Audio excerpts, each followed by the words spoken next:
They got a real live paparazzi. I see you. What you think I am? What do you think is a game? Watching out for the media. I'm like Bigfoot, nigga. When people see me, they freak the fuck out. Even other celebrities get surprised to see me. Oh, shit. Hey, thanks. Come on, you only got 10 minutes. God damn. So, no, it's good. I don't have any material. That stuff's for pussies.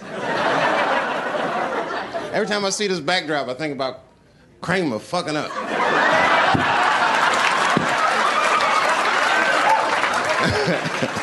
That's why I don't want to see no camera phones on my ass tonight. Because I'm telling you right now, I'm not wrapped too tight. Like, they putting a lot of that corporate pressure on me. So this might be the night that I snap, and you guys be lucky. It's like having tickets to see Siegfried and Roy the night that tiger bit that motherfucker's throat. He's like, I was there when that Chappelle freaked. I was there. Because that's why we really go to the tiger show, right? You don't go to see somebody be safe with tigers. You go thinking in the back of your mind, like, this nigga might get bit. I'd like to see that in person for $35 if I could. Never seen somebody get bit by a tiger before. Only $35. That's fucking hilarious. I'll tell you the truth. When I seen Kramer's tape, I learned about myself. You know what I learned? I think I'm only like 20% black and 80% comedian. You know what I mean? And black dudes can relate. You know what I mean, bro? Like, when you saw that shit, you was furious, right? Black dude to me was like, Kramer, you motherfucker. Like, I was hurt. And the comedian in me was just like, whew, niggas having a bad set. Hang in there, Kramer. Don't let him break you, Kramer.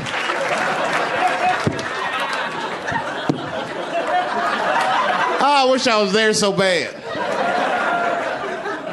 Because, you know, in the back of his mind, he was thinking, I'll get him the next show. There won't be a next show, Kramer. Phew. You know what I hate ever since I walked away from that show? Is that people keep trying to give me advice. Because I guess I've been, like, depressed. You know, you be depressed and people be, like, trying to cheer you up. And then I'm in show business. That's what made me so mad about it. So they'd be saying stupid, hey, Dave, look, I know that was a rough experience, and I can only imagine what you've been through, but, you just got to hang in there, and what you got to do is you just got to keep your chin up. Just keep your chin up, Dave. Word. That's what I was doing. That's what I was doing wrong. My chin was too low. Shut the fuck up. It had nothing to do with my chin, nigga.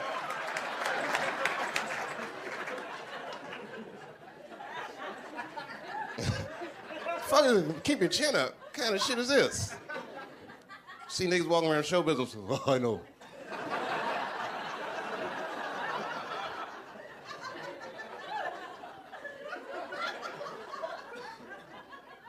So, this girl I knew sent me a book called The Secret. She was like, listen, David, this is going to help you. It's called The Secret. I thought this, And I started reading the book, and I read like 5 pages of shit and threw it in the trash. I was fucking... I can't believe they sell this shit. Do you know what this bitch says the secret of life is? She said it was positive imagery. You gotta visualize the things you want to have happen in your life. Like, bitch, that's the secret of life to you? Then kill yourself.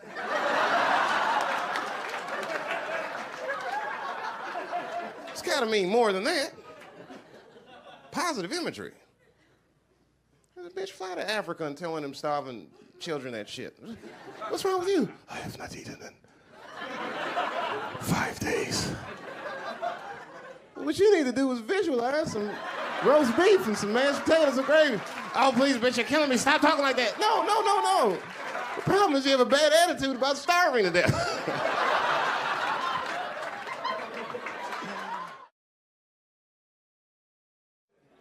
I'm one of those people that's so smart that I'm uncomfortable in this world. And I'm scared to live. I'm not scared to live, but it's scary out here. God damn. I know how flimsy this shit is. I can see through this. I can see the truth. There's an animal inside of each and every one of you. It's not good. Shit is real. Listen, I was looking at the paper the other day. I'm not making this up. There's a serial rapist in Houston. There's nothing funny about serial rape, but what is noteworthy about this particular rapist is that all of his victims have been men. Enjoy your evening. I can't believe you clapped about that. It's a man raping men in Houston. That's the most gangster shit. So far, like 7 men have already come forward in the Houston area and reported this motherfucker, which means he must have raped thousands.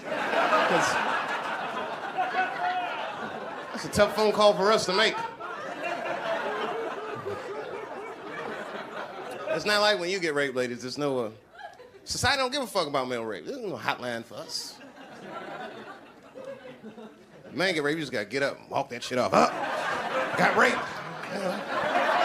Caught me slipping.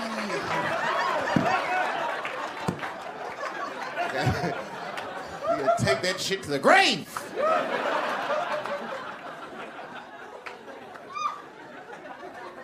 Couldn't even tell my wife some shit like that. Come on, all disheveled and shit. Hey, where have you been? It's 3 o'clock in the morning. Out fucking another woman. Just go back to sleep, okay?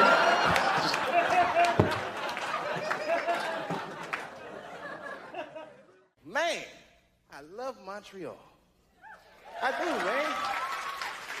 Yeah, man, I was hanging out in the black community today. Both of those guys are great. We got along. I got lost today in Montreal. The police helped me find my way. The police helped me. See, I just got back from Los Angeles. Let me tell you something. LAPD overreact to everything. You ever see them in action? Just, oh my goodness.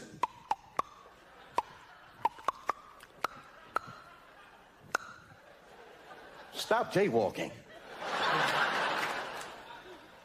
It's like real racially tense out there.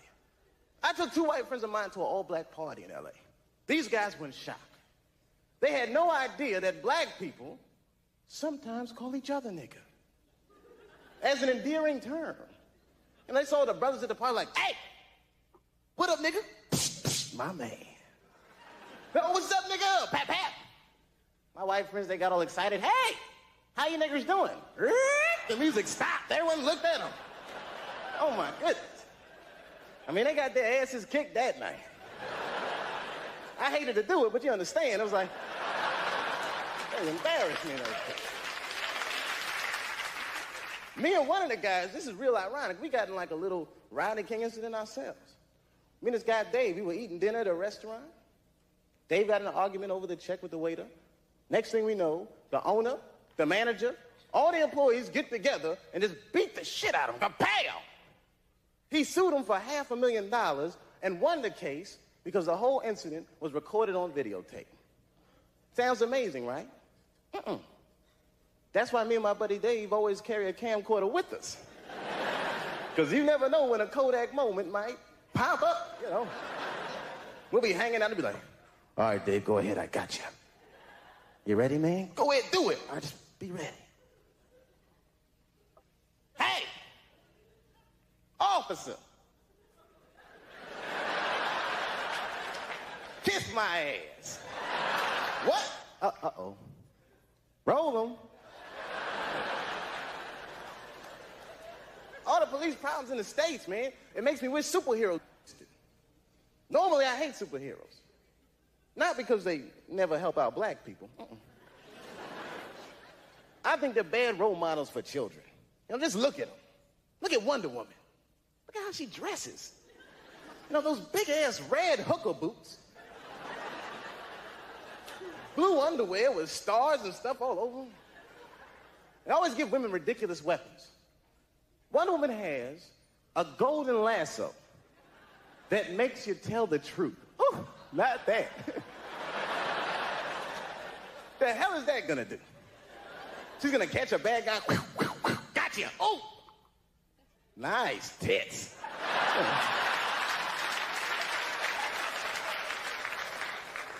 Superheroes never fight crime in black neighborhoods.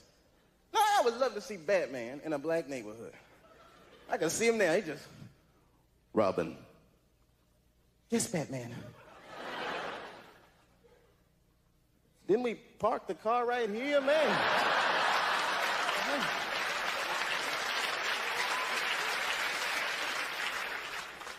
Having such a wonderful time. You know, folks, any of you guys ever do this? I got a little trouble when I was coming into Montreal. I walked to that little X-ray thing at the airport and said a joke about having a gun. Don't do that, y'all. Now, I was just trying to be funny. You know, I walked through the thing, it said, boop, boop, boop. He said, I'm sorry, but you have to go back through. I said, oh, no problem. Must have been my pistol. Hey! Hey, I was joking. I mean, he was ready to kill me, man. Pulled his gun out and stick out all that shit. But my buddy Dave had the camera rolling.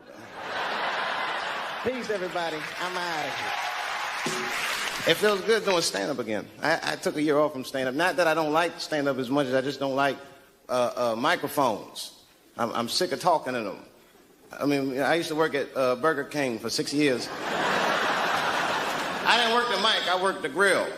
A guy named Steve used to work the mic, and I thought he was just a pain in my ass. He used to, every time someone orders something, hi, how are you? Could I have a Whopper with cheese? Sure. A Whopper with cheese? You son of a bitch, I'm right behind you. Just turn around and ask me for a Whopper. You know, Canada's nice. This is kind of like a kinder and gentler America, in a way. Even like the police are nicer. I'm not gonna say they're nice, I don't know. But they just smile at least, you know? I've been to jail before, twice, not as a prisoner. One time was from childhood. I was suspended from school 23 times during February. I wasn't bad though, I was just mischievous. I got hold of all my teachers' home phone numbers. At the time, I thought it was funny. I was calling in death threats. I know that's bad, man. You know, my English teacher, Mr. Johnson, I called him up. He was all nice on the phone. Hello? Johnson residence. Is this Mr. Johnson? Yes, it is. And who might this be? You're a dead man, Johnson. Who is this? Shut up, punk! You're gonna die. Unless you change David Chappelle's grades.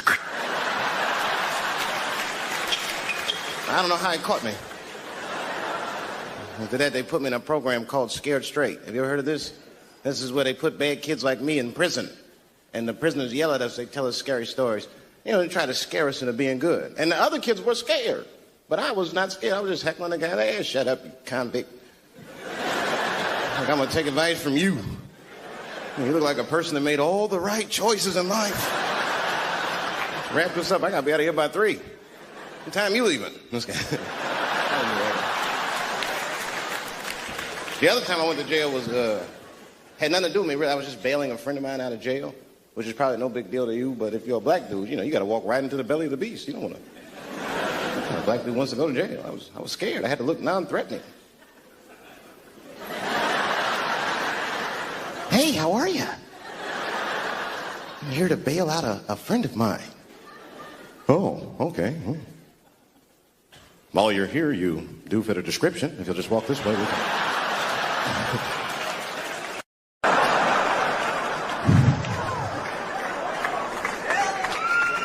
Everybody's mad about something. Recently, I got attacked online by some gay bloggers, and it hurt my feelings. I have no problem with gay people, but I fucking hate bloggers. I'm not saying it because this person was gay. They was acting like a bitch online. They was like mischaracterizing my jokes, trying to make a point off of me, when it's like, yo, I'm your ally, motherfucker. I'm not trying to stop gay people. I got better shit to do. This motherfucker was saying things to try to get gay people to beat me up. Seriously, he was like, Dave Chappelle's jokes. I don't know how he actually talks when he's making his voice up. Dave Chappelle's jokes were an affront to the manhood of all gay men. What the fuck does that mean? I didn't say anything that would allude to gay men not being men. I know you men. In fact, what could be manlier than fucking another guy in the ass? It's the most gangster shit I've ever heard of in my life. I told you I'm not cut out for that. I'm a pussy. You know what I said? That's all I said. First of all, I'll tell you right now what I said. And I will tell you that this was not a joke. It's a true story. And I just happened to tell it. All right, what happened was I went to a gallery party. All right? I don't know who in here has ever been rich before, but these are very nice parties. You know, wine and cheese and ball of conversation. And there was a few eccentric types, one of which was a very wealthy man that happened to be wearing a dress. I don't know what you call him, man. This is a tranny or a drag queen, perhaps. Whatever it was definitely a man. And this man was definitely on drugs. I don't know what kind of drugs he's on, but I knew he had too much. He didn't look good. It's like this. It's like, he looked sick. And all his friends were standing around him, concerned, trying to revive him.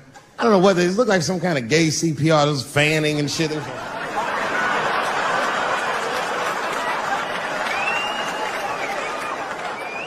I saw all this from a distance. Now, I should have minded my own business, but I got curious. I was like, oh. And I went over there. All I said, excuse me, gentlemen, is he okay? And then they looked at me like I was evil. She is fine.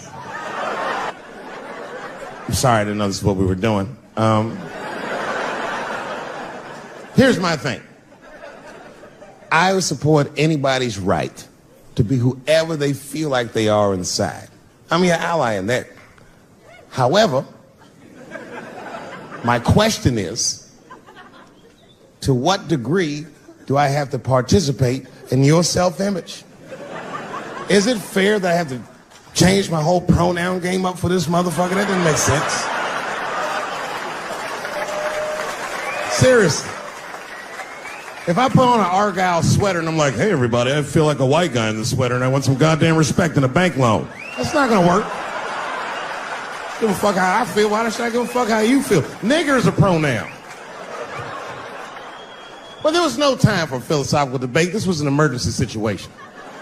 I said, fine. Sorry, guys. I was just worried because she looks terrible. And she just fell off the bench. Appears that her dick is popping out of her dress. You mind if I call an ambulance, champ? I'd rather not be at a party where a tranny ODs. There's too many questions to answer.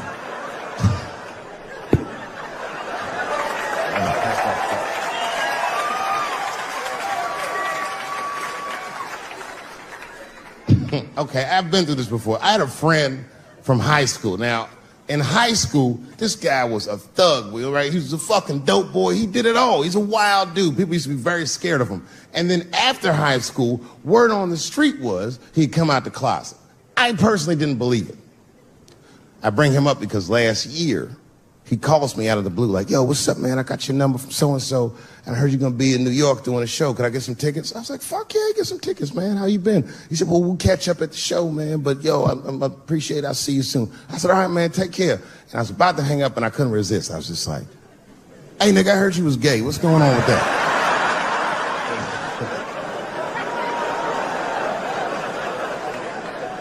And I wish I didn't ask, because he sounded like he was dying to talk about that shit. And he had a long story about it. And it's not that I didn't care, but I was, you know, I don't like talking on the phone. I was watching TV at the same time. So I just wasn't really paying attention like I should. But I was trying to sound supportive, but I didn't really know what to say. So I just like mumbling shit throughout this conversation. I just be like, well, you know, nigga, you gay, man. You just gay. This went on for a while, and then finally I had to say something like definitive to get him off the phone. And I was like, hey, man, you know what? Don't let people get you down, all right? And the next time someone tries to make you feel bad about yourself, just remember, everybody fucks funny to somebody.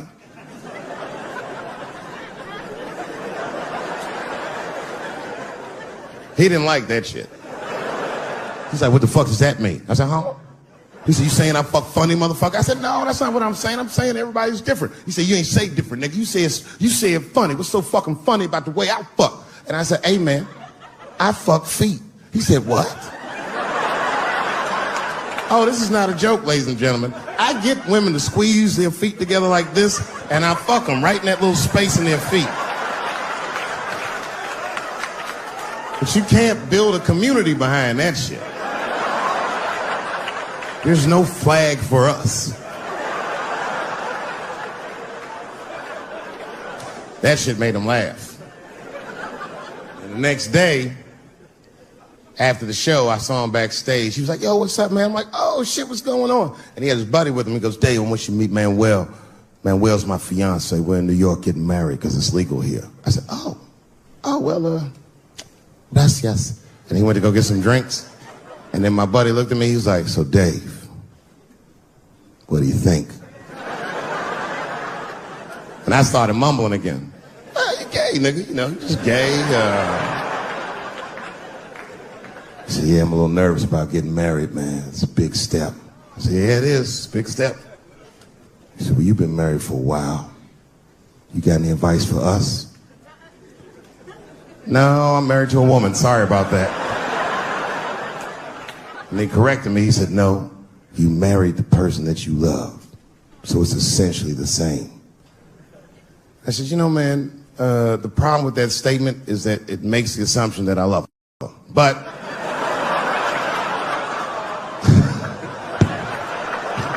you guys lighten the fuck up. Of course I love my wife. She laughs at this shit. As a matter of fact, she eats and spends this shit. You know what I told him? I told him, I said, you know what you should do, man? First of all, you shouldn't do it. I'm talking about being legally married. It's not that you're gay as much as just legal marriage is a fucking diabolical leverage game in the United States. I'm just being honest. Devoid of religious significance or the idea of love, marriage is nothing but an awful contract that you shouldn't sign. I'm just being real. Because you start out loving each other, and then like 2 years later, you're just building a case against one another for a hypothetical court date that may or may not ever happen. You throw being gay on top of that, that shit is explosive. Like I said, Ray Rice shit. Okay, right after Ray Rice went through all that shit, I was at a party and I met this kid, Michael Samms. You know Michael Samms? Very nice guy. He's the first openly gay NFL player. And Mike's a very nice guy, a very brave guy. But when I met him, I couldn't help but thinking, his wife up in the elevator. Is that domestic violence or is that just two niggas working shit out in the elevator? You know what I mean?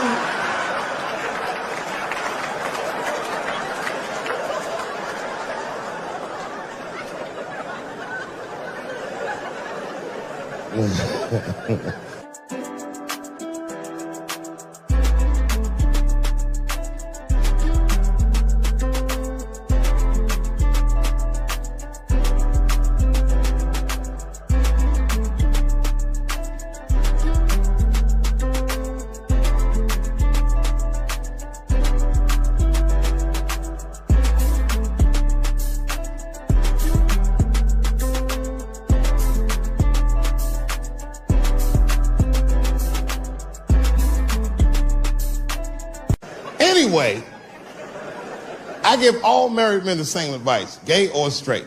Get a dog. This dog will love you all the time, but she's not going to. It's real talk. I didn't even know about dogs, and my kids got the dog. They brought him home from the shelter, and I didn't even want him. They were like, can we keep him? I said, nope. I said, where did you even get this dog? They're like, we got him from the shelter. I was like, ugh. Probably something wrong with him.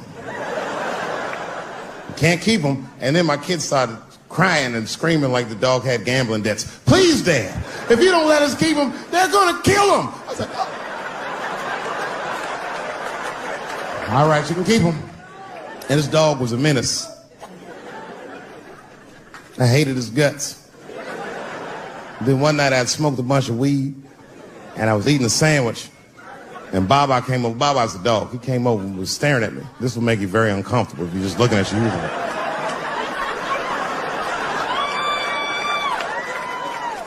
I had to give him a piece of my sandwich so he'd go away. And that's how we became friends.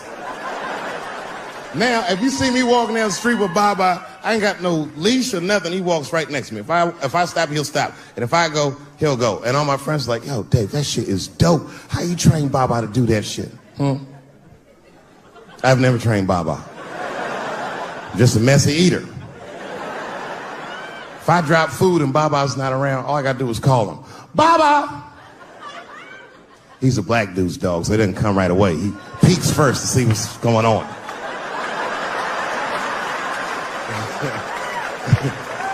I gotta tap my foot so he can see the food. Over here, little buddy. And he's like, thanks, Dave. He'll come get it and run off. But he knows all my habits. Like, if he smells weed in the house, he'll be like, nah, this motherfucker's about to eat. And he'll just come running.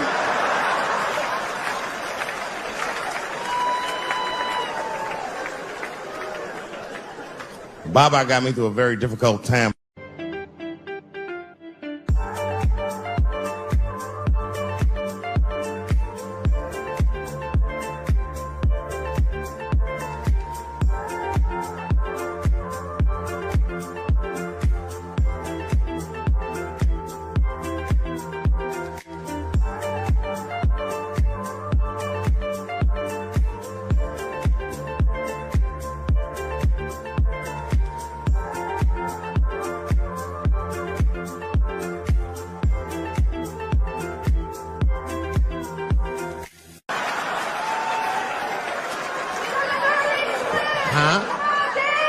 I seen your girl bubbling. She's drunk as hell, buddy. Listen, sir, I don't know what she's saying, but just take my advice. Get some water in her, or you're going to have some dry pussy when you get home.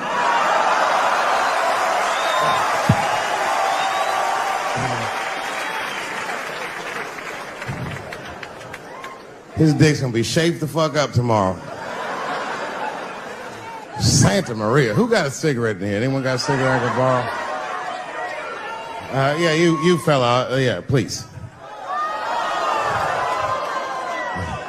Well, let me see this. This is a Marlboro menthol. This could have been anybody. If it was a Newport, I'd be like a black dude threw that up. But a Marlboro menthol, that's one of them riddles.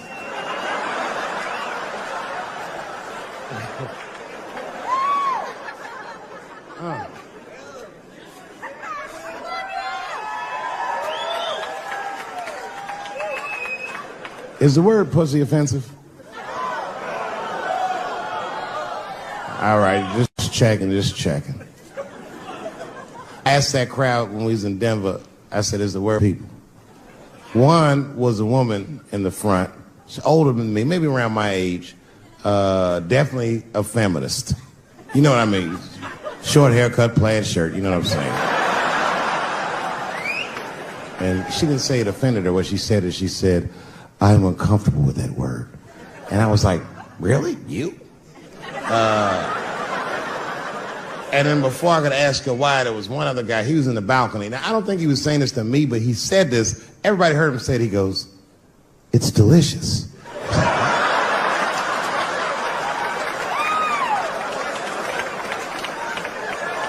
I don't think I've ever heard pussy called delicious before in my life. Now, this is not to say that it's bad, but it's definitely an acquired taste. I don't think any of us tasted pussy our first time like, hey, it's good. It needs something.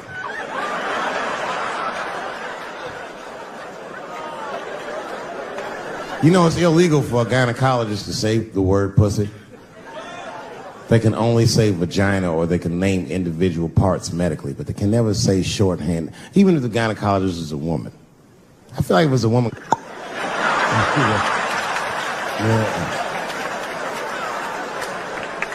I don't think men should be allowed to be gynecologists. That shit is a conflict of interest. Even when my wife was pregnant, we used to go to the gynecologist. And he'd put her legs up in that stirrup like this. He'd be like, all right, Mr. Chappelle, just try to relax. I push it back up, motherfucker, I got this. Just tell me what to look for.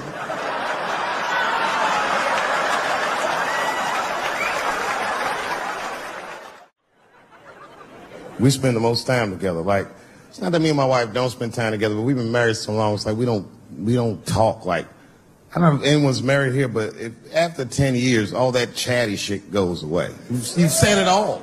You know what I mean? It's just, yeah, we're just in the zone. She says the same shit to me every night before she goes to bed. I'll be the last one up. She's like, let me get some sleep, Dave. Good night. All right, babe, we'll stay up and watch television. Good night. And she'll walk halfway up the steps. David? Don't eat the kids' lunch. And then she walks away.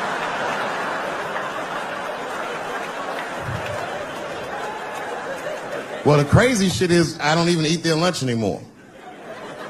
Back in the day, I used to eat that shit. You know how that goes. I might smoke some weed in the middle of the night, and she'll leave neatly wrapped sandwiches all over the kitchen. I'm going to eat it. What's the big deal? Why can't you just make another one in the morning? I mean, it's like, I got sons anyway. And sons love everything their dads do. My kids will be at school the next day, just look like, oh, Dad bit my sandwich. Oh, shit! You could trade that sandwich for something better. What I'm doing is adding value to their lunch. She doesn't understand these types of things. Anyway, she gets mad at me. Well, she's mad at me now because I got myself in trouble. I got myself extorted, which happens in this business. I come home from the road. There was a FedEx sitting on the kitchen table, and it was addressed to me, so I opened it. I don't know who delivered it. And there was a video cassette inside with a note written on it that said, gotcha. Oh, my God. Can you imagine? I freaked out. I tore the whole house apart trying to find the VCR. I haven't seen a tape in like over a decade. And I watched the tape, and it was awful. They got me. It was a tape of me. I was fucking a girl, okay? But it was from before I was married. But it was not a good look. And I felt sick to my stomach. And I looked up at the clock, and then I saw my wife was coming home in 10 minutes, and I just panicked. I jerked off to the tape real fast, and then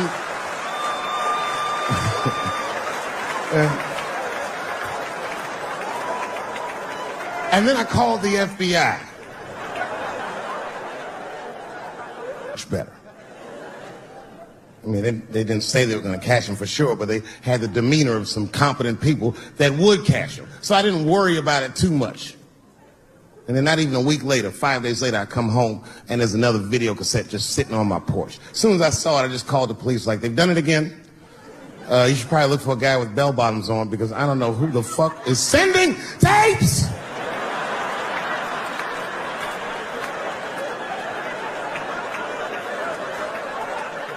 And that second tape was the worst shit I'd ever seen in my life. It was awful. Career-ending bad. It was a tape of me jerking off to the tape a week earlier. I don't even know how they'd even get such a thing. I had to explain all of this to my wife. She was very mad. No thing in this world is as cold as a woman's cold shoulder. Because she was mad, but she wouldn't talk to me about it. She would just punish me in little ways. Make me do shit that I hate to do. Like pick the kids up from school. That's one thing she would do. That's a hardship for me.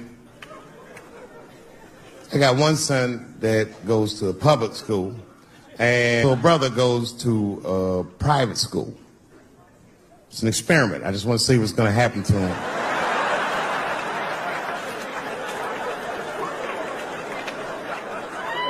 But what's weird is my little son in private school, he's like my thuggy son, you know what I mean?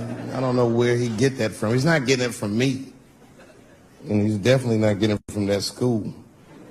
That school is it's a liberal school. It's the kind of school, there might be like 12 black students in the entire school. And I'm the only black parent.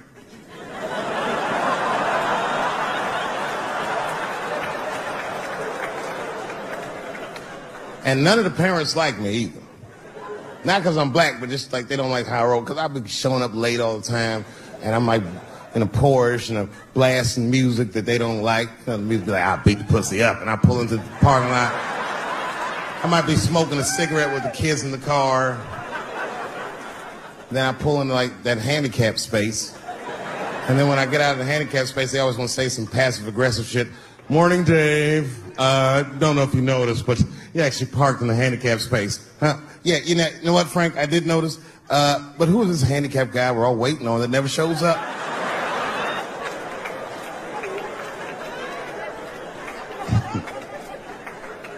So I hate going over to that school. The only parents that are nice to me is a lesbian couple, Kate and Sarah. Actually, Kate hates my guts. Sarah knows that I'm black and she's half black, so she just understands me. You know what I'm saying? I can't explain it. Because I'll say shit and Kate's just too serious about being a lesbian. I'll be like, hey, Kate, hey, Sarah, you guys going to do the father-son picnic next week? How's that going to work? And Kate will instantly be furious. But Sarah knows I'm fucking around, so she'll just say something cool. I don't know, Dave. Maybe me and Kate will flip for that shit. I said, bitch, you better save that coin toss because everybody knows who's strapping on in that household. And then Kate will turn bright red, but Sarah just fist bump me like, you right, nigga? It's me. Huh? We're good friends. We're good friends. They invite me to stuff. They're like my only friends at the school. So imagine my surprise when I go to pick my son up after all this happens. And the teacher is waiting outside for me. She's just standing right there in the middle of the fucking handicap space. I knew something was wrong, so I rolled the window. We talked to you for a minute in the office. I said, no, fuck that. We got to talk right here. What's going on? I knew it was bad. Ibrahim had a fight. I said, a fight? Don't worry. Everyone's okay. I said, everyone? What happened? Well, that's it. We don't know what happened because he won't talk to anybody. All we know is that he punched Sarah Jr. in the face. I said, oh, no. Sarah's one of the only parents I'm not sure I can beat up in this school. Just then, Kate and Sarah pulled up to pick up their daughter, and then we all had to go into the office, and I was really worried because I didn't want them to kick me out of the school. And then they brought my son in. He was crying. They brought him in like a prisoner. He was like, oh. I said, son, just stop crying, calm down. Do not look at these mean faces. I need you to look at my face, and I need you to tell me the truth, buddy, all right? Just tell me the truth. Is it true? Did you punch that girl, Sarah Jr., in the face? I was trying to give him a signal to lie, but he didn't pick up on it. I was like...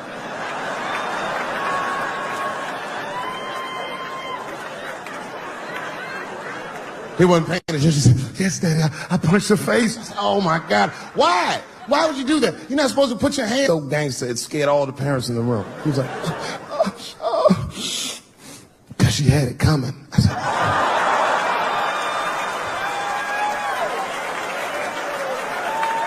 And everyone looked at me. I said, I did not teach you. I don't know where he got that from. I said, what does that mean, son? That is crazy talk. What does that mean? And then he just started crying like he was Tupac. These kids keep fucking with me.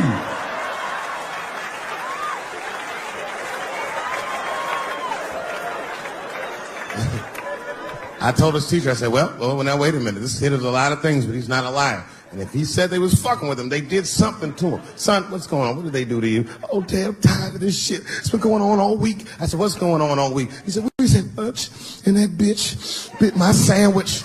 I said, oh.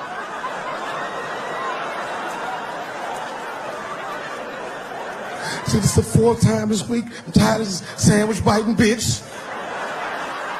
I said, stop using that word. Let's go home. That's a quiet car ride home. We got to the house. He just ran right up to his room, slammed the door. His mother came downstairs. By then, she had heard about everything. She was looking at me like, oh, my. She said, you bit that goddamn sandwich, didn't you? I said, I'm tired of you accusing me of shit.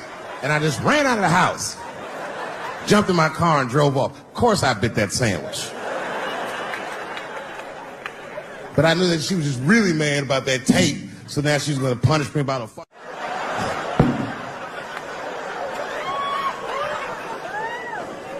Look, honestly, I'll stop talking about it. Let me say this, though. Let me just say this. Can we all just say that we've seen it coming? Were you surprised? It's like when that guy threw that banana at me.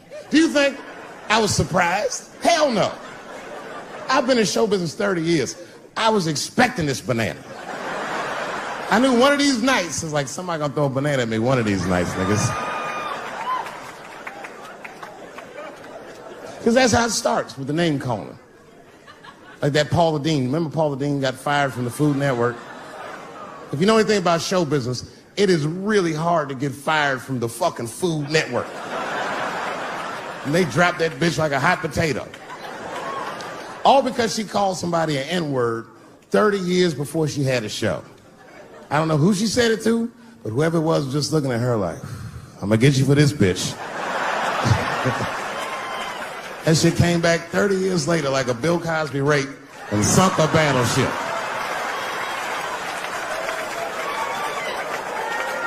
And every black person was mad, but we weren't like that mad. I was just like, well, how's this bitch gonna call me a nigga when she taught me how to fry chicken? That's not fair.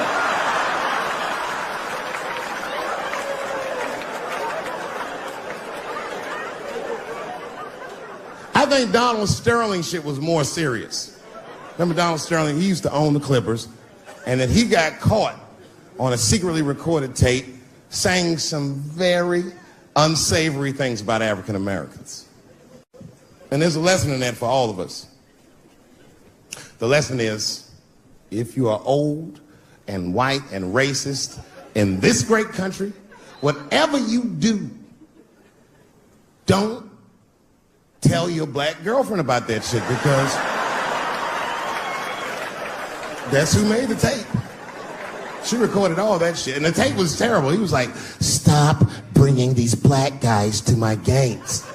First, we're all confused, like, well, how the fuck are you gonna have a game without us? But it turned out that the black guy he was speaking of was none other than Magic Johnson, the billionaire. Unbelievable. Never even mentioned the fact that he had AIDS, which is... This guy must be really racist if AIDS is the footnote. Well, you gotta be careful, baby. He got the old Ebola.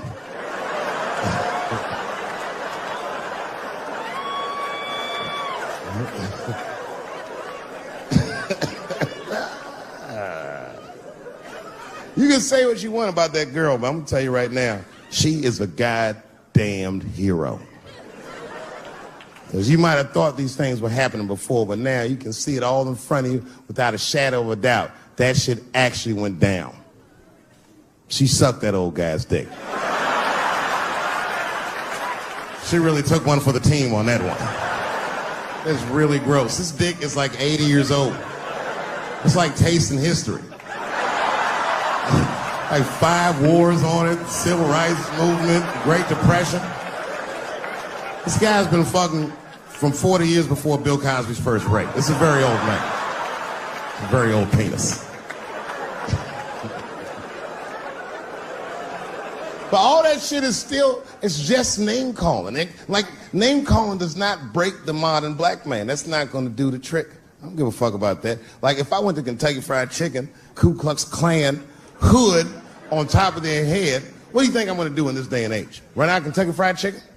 Not if I'm hungry. I'll go straight to the front. Hey, man, let me get a 2-piece. I don't give a fuck what he says. You want a biscuit with that, nigger? I thought it came with a biscuit. What's all this attitude? I want a 2-piece. Chop, chop. You know what it is. But I'm not going to be mad. Why would I be mad? He's the one that's got to work at Kentucky Fried Chicken, not me.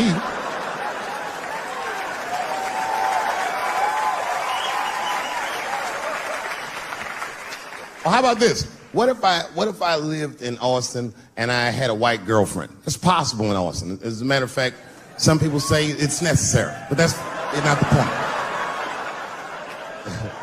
And me and my white girlfriend at home one night, and we're just doing what lovers do. Maybe she's butt naked and she's down on one knee, giving me a hand job. I love a good hand job. And she's really jerking me off. You know, getting her obliques nice and tight. I got a huge dick, so she's like, And I'm like, wow, this really feels wonderful. I think I'm gonna come. Nigger. I know, that's a tough one. But what do you think I'm gonna do? Hey!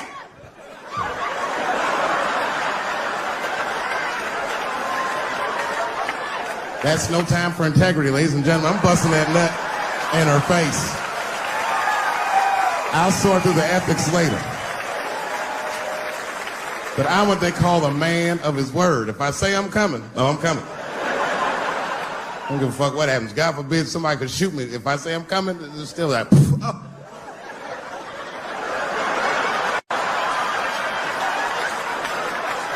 Doesn't mean I like getting shot.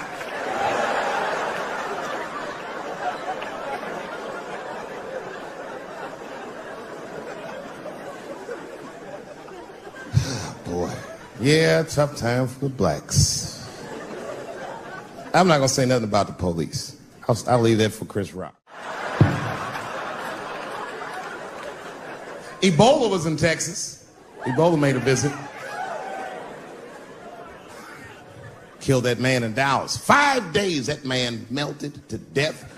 What happened to the brother in Dallas? Where was the secret serum is what we all said. I remember in the beginning of Ebola, there were 2 American doctors that got sick in Africa. They flew them in a private jet straight to Atlanta to the CDC. I didn't even know CDC saw patients. There it was said they administered what the New York Times called a secret serum. I don't know what's in it. It's just like Colonel Sanders' recipe.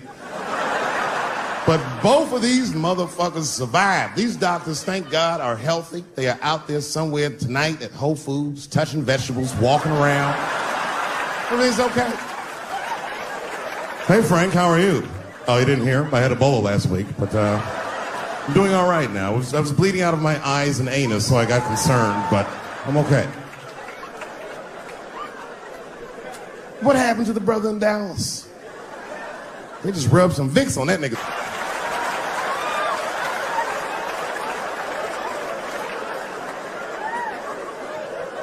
I knew he wasn't gonna make it.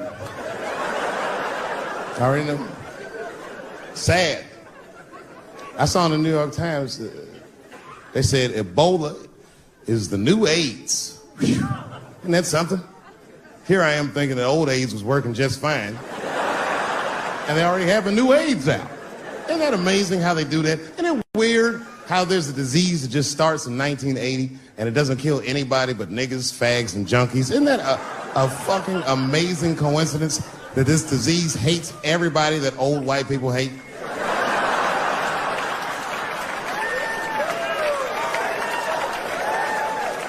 I think either God is white or the government hid that shit in disco balls. Only fun people get AIDS. Last month on the front of the New York Times, the measles was a headline. I had to check the date of the paper. I was like, measles, what is this, 1850? What the fuck is this? Why is measles in the news? Turns out they were trying to decide if mandatory vaccinations for children is the way we all want to go. Any thoughts? I'm sorry, ladies and gentlemen, I don't know. I don't know about this one. First of all, black people generally don't trust doctors. After the Tuskegee experiments and all that shit.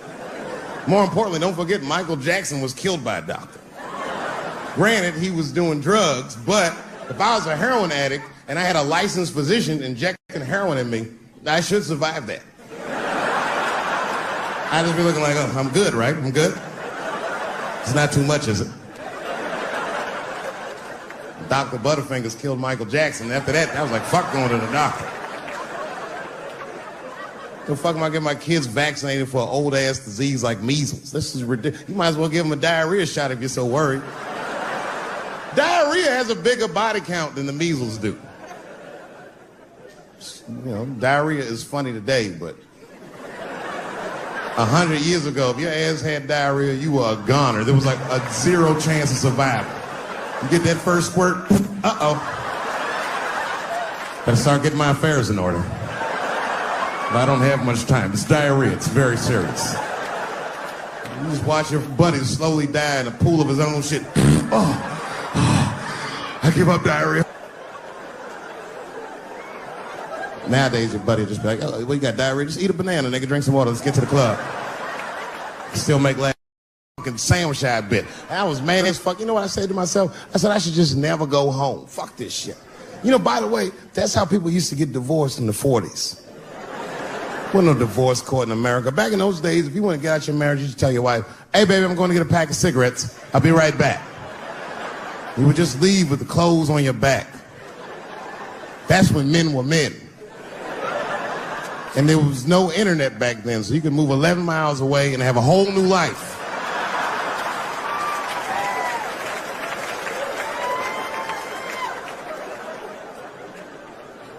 But I ended up going back home. Late at night. I came in the room and she was actually changing for bed. You can always tell your wife is mad at you when they cover their titties up when you're walking. Oh. Let those titties out. It's me, baby. Can we just talk about this for a minute? She said, David, there's nothing to talk about. I already know you bit the sandwich. And don't go looking for the lunch. I hid it. I said, I want to talk about the sandwich, baby. I want to talk about it. The tape. I know that's why you're mad. It was a very difficult conversation. I had to crack a few jokes, and we started talking, and then she cracked a few jokes that hurt my feelings, honestly, but...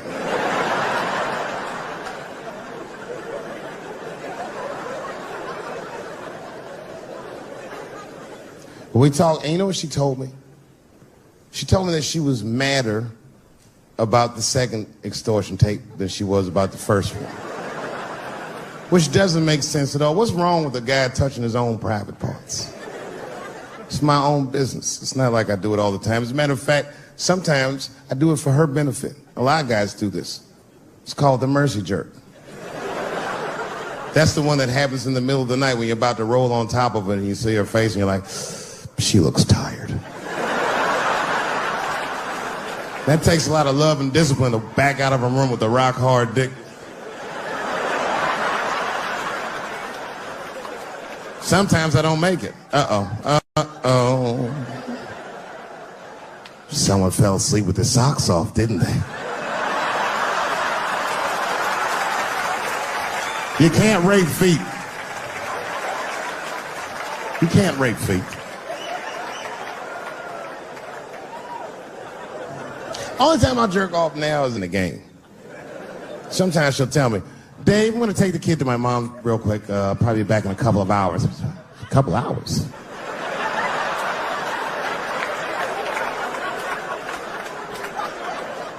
You can get a good one in 2 hours.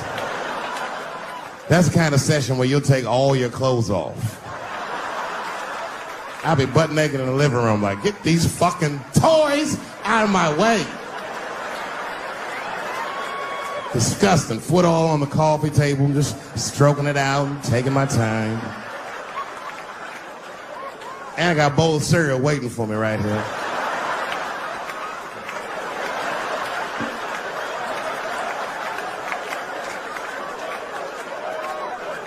That's when you have the privacy, you can have a loud orgasm. I miss those. Ah! Ah!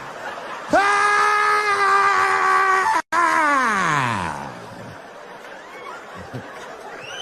You know, when a guy busts a nut, like right after that, there's a window of like 6 minutes where he does the most rational thing he ever does.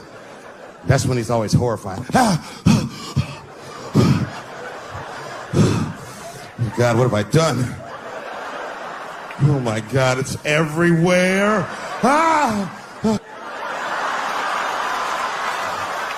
Thank you very much, Austin, Texas. I had a wonderful time. Be well, be happy. Good night, everybody. Celebrity hunting season.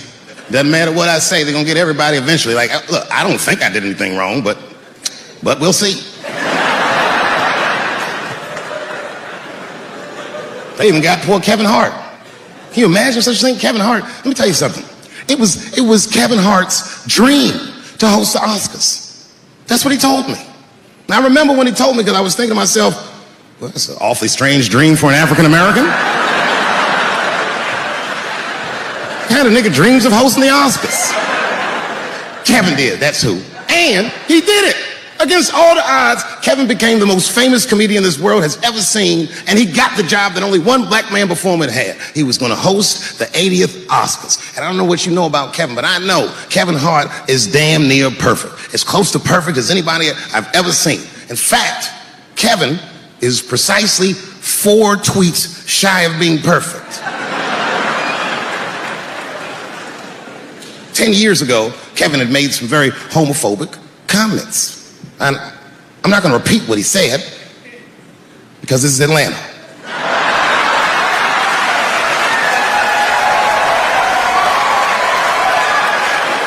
You know what I mean. I'm sure there's a lot of gay men here tonight with their wives.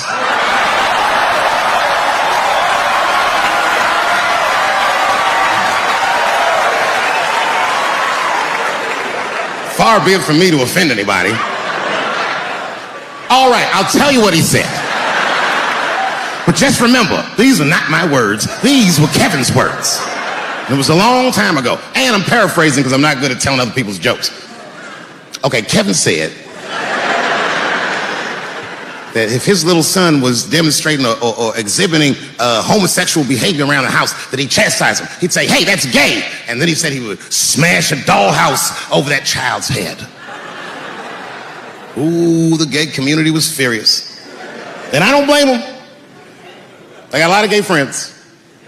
And all of them, 100% of them, all have told me fucking horror stories about the shit they had to go through just to be themselves. Crazy, crazy stories. And in all those stories, I gotta say, not one of them has ever mentioned anything like their father smashing a fucking dollhouse over their head.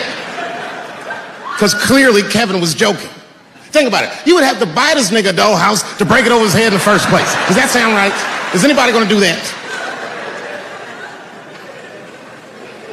The gay community was upset, and then they put so much pressure on the Academy of Motion Pictures and Sciences that they went to Kevin and said, if you don't apologize to that community, then you cannot host these Oscars. And then Kevin said, fuck it, I quit.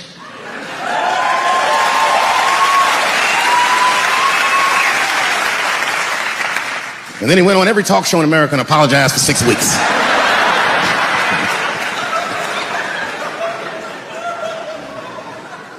Kevin fucked up. I understand the mistake he made because I've made the same mistake early in my career. This is many years ago, 15 years ago. It's when I was doing Chappelle show. There's a thank you.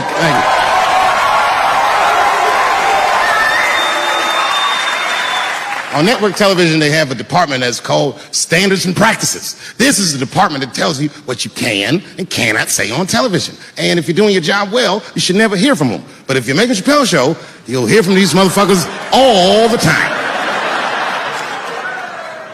And remember, this was 15 years ago. I made a mistake. I didn't even know I had done anything wrong. I had written a sketch that had the word faggot in it.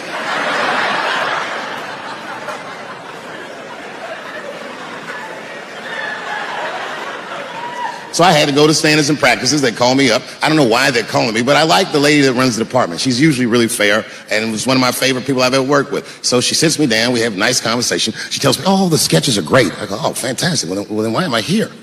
She said, because, David, there's no way that you can ever say the word faggot on our network.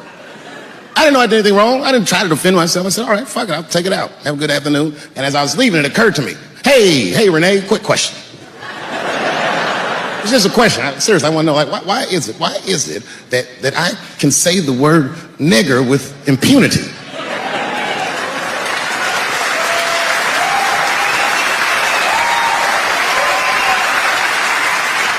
But I can't say the word faggot. And she said, because, David, you are not gay. I said, well, Renee, I'm not a nigger either.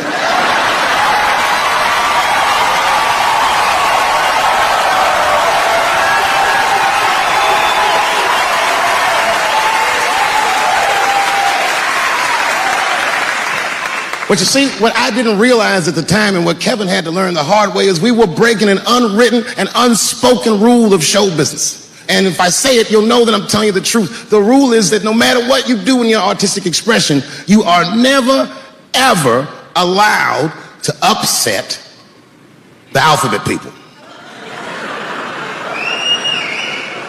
You know who I mean. Those people that took 20% of the alphabet for themselves. I'd say the letters, but I don't want to conjure their anger. It's too late now. I'm talking about them L's and them B's and them G's and the T's. People be surprised. I have friends, all kinds of letters. Everybody loves me and I love everybody. I got friends who are L's, I got friends who are B's, and I got friends who are G's. But the T's hate my fucking guts. And I don't blame them. It's not their fault, it's mine. I can't stop telling jokes about these things. I don't want to write these jokes, but I just can't stop.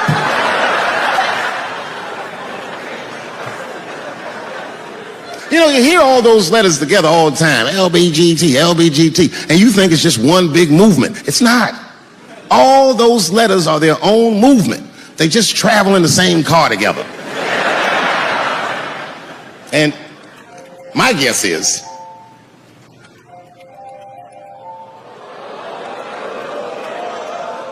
what is this, high school? This nigga probably got a babysitter or something. Go and answer your phone, nigga. Just get that shit out of here. I'm in the middle of something important.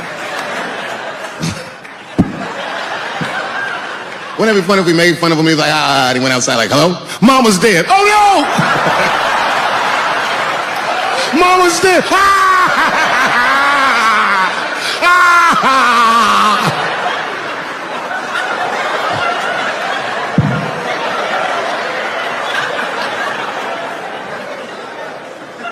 That's a weird timed phone call, wasn't it? It's like his phone is gay.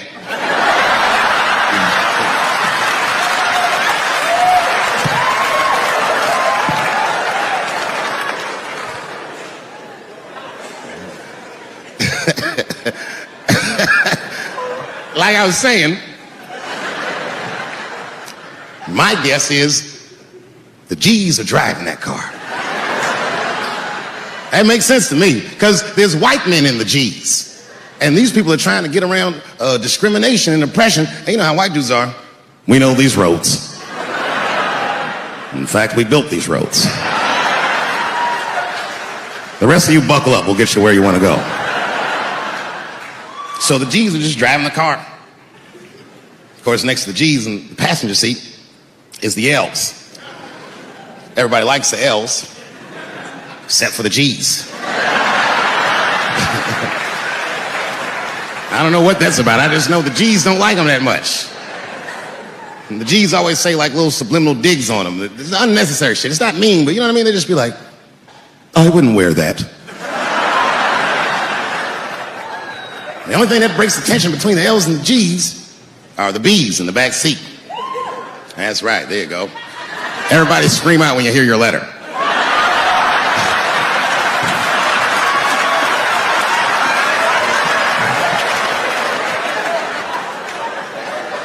If it's one thing that the L's and the G's agree on, is that the B's are fucking gross. They seem greedy to the L's and the G's, you know what I mean? They're just sitting in the back seat like, yeah, man, I'll fuck anybody in this car. What's going on, man?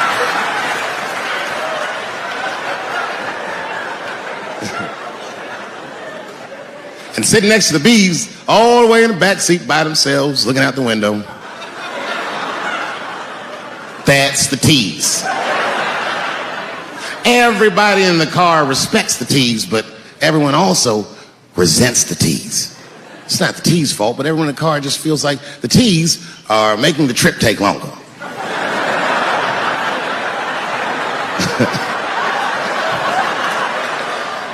Anything the T's say gets on everybody's nerves. And then the T's don't even say anything bad. They just be in the back talking to himself. I'm hot. Shut up. Shut the fuck up, okay? Just roll the window down, you bitch. I don't know what you... What? Just said I was hot. Can you pull over at the next exit? I need to use the restroom. There is not a restroom for you for 4 states, nigga. Will you just shut the fuck up so we can get where we're going?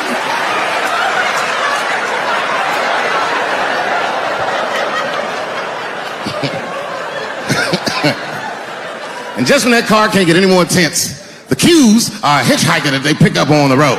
Some white dude in booty shorts is walking down the freeway.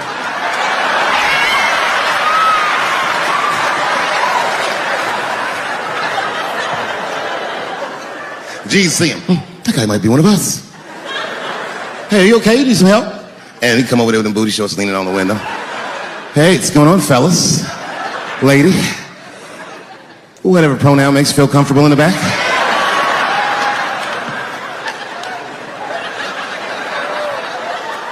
Yeah, I don't really know where I'm going. I don't know if I'm gay or I'm straight or whatever. All I know for sure is that I really want to get in this car.